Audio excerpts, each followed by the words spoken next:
souffle aujourd'hui. T'entends comme ça souffle?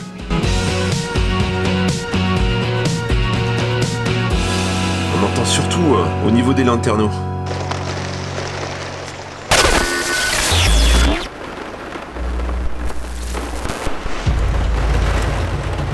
Un ours, ça pue. Mais pas seulement. Ça perd aussi ses poils.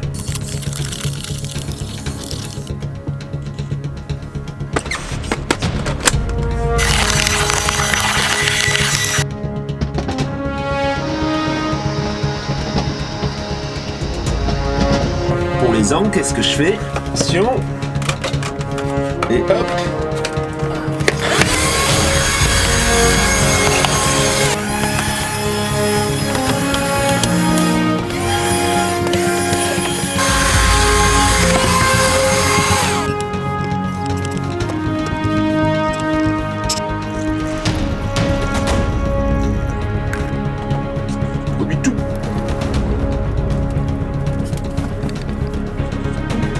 Plus qu'à attendre que ça sèche. Montre en main, un bon quart d'heure on va dire. J'en profite pour te dire que le Hummer, je le récupérerai mercredi matin. J'ai pas réussi à trouver des tarifs abordables pour l'avion. Je prends l'avion mardi après-midi, bah tu vas me suivre, hein, tu seras avec moi. Et je vais avoir plein de véhicules à vous proposer parce que j'ai prévu un petit parcours de visite de véhicules. On va passer une journée avec mon collègue pour pouvoir visiter quelques camping-cars qui pourraient éventuellement vous intéresser.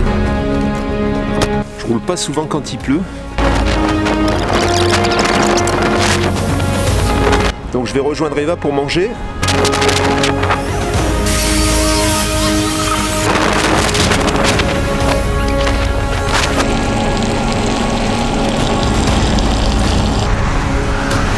Quand je croise des gens, ils se demandent qu'est-ce que c'est que ce farfelu avec sa caméra là et sa roue, son espèce de truc extraterrestre.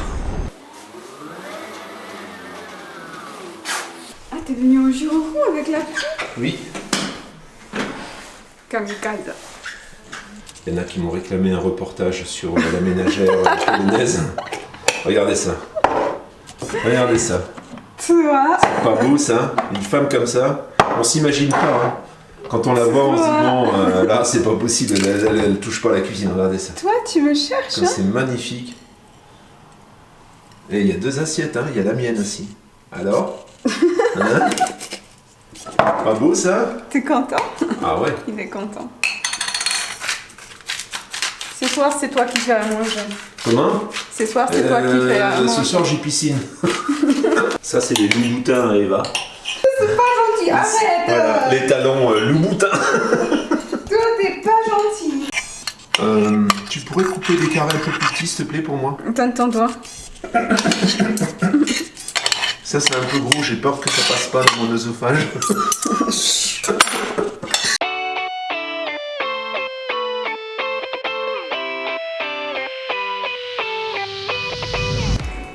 Voilà, prenez-en de la graine, mesdames.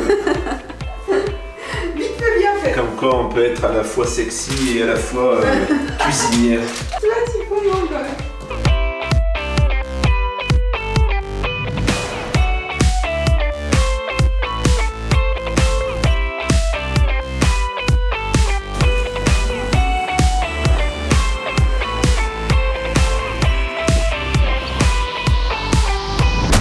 Question. La consommation du Knos. Apparemment, des gens sont pas d'accord sur la consommation. Moi, j'ai questionné Lionel. Ce que je peux dire, c'est que moi, j'ai le même moteur avec ma Capucine. Je tourne en montagne environ à 13,5. Si je roule sur du plat, je descends à 12,8. Lionel, lui, il descend beaucoup plus bas, bien sûr. Il peut descendre autour de 10 litres. 10 litres et demi. Tout dépend après de quelle route il emprunte. Mais en habitant où il habite, il va pas consommer plus. J'ai eu également un abonné qui est venu ici à Annemasse avec son Florium.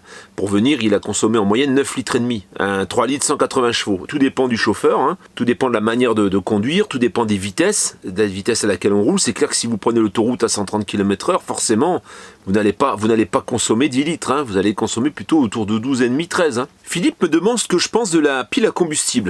Alors j'avais des a priori avant d'utiliser le véhicule de Lionel. Il y a quand même pas mal de gens qui ont des problèmes.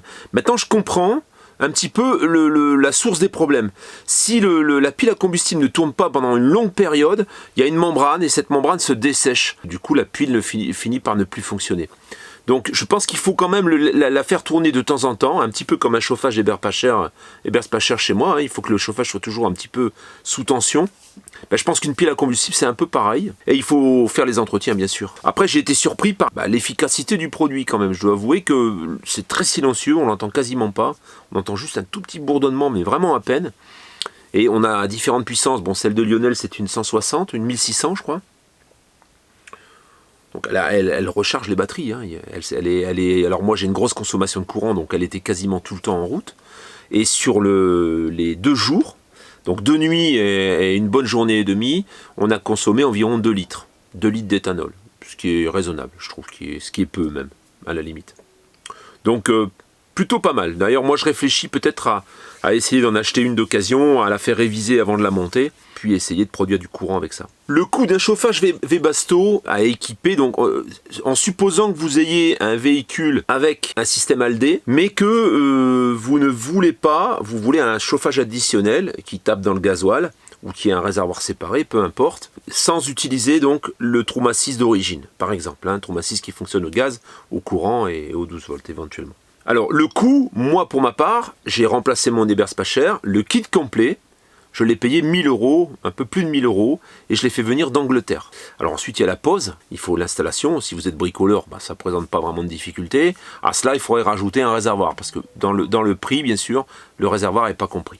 Une question concernant l'assurance, moi je suis assuré à la MAF, et je paye pour mon camping-car un peu plus de 600 € avec la marchandise transportée, la valeur du véhicule et tout, en tout risque. J'ai plus de 50% de bonus, j'ai 50% de bonus depuis je sais même plus combien de temps. La moto n'est pas un peu lourde dans le camping-car? Non, la rentrée, la sortir, ouais, c'est un peu du sport. Maintenant, moi j'en ai rentré et sorti tous les jours pendant des années, parce que j'étais responsable commercial dans une concession moto, où on avait un gros débit, on avait beaucoup d'occasions, et tous les jours on sortait les occasions, et on les rentrait le soir. Donc j'ai l'habitude de manipuler des motos à l'arrêt, hein, les poussant, etc. Je les attrapais même par le guidon quelquefois pour les rentrer.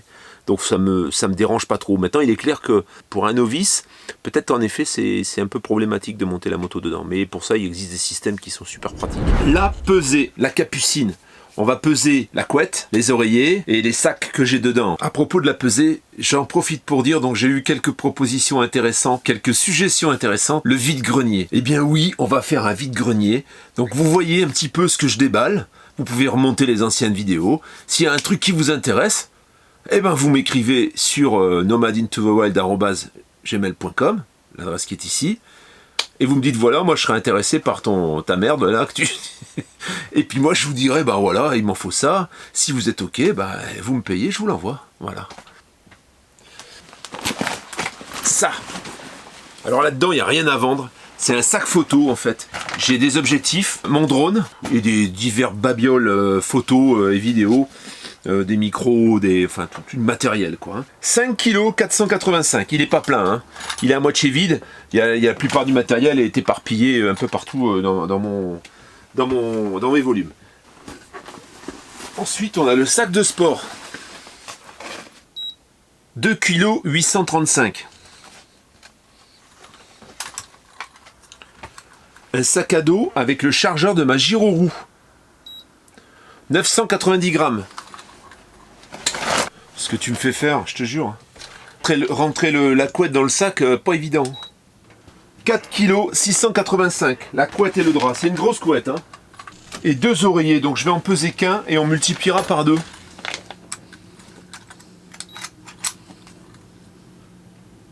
« 1 kg 390 par oreiller. 2 kg 780. Pour un total de 16 kg 775 dans la capucine, à rajouter aux 69 kg 690, ce qui nous fait 86 kg 465.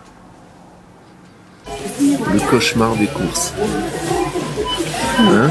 Ça, c'est un cauchemar. Surtout pendant les heures où on y va, nous. Ouais. C'est à cause du temps.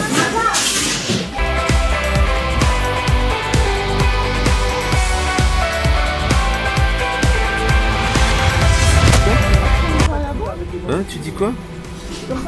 Si, t'as dit quelque chose. Je vais à Ville-Lagrande.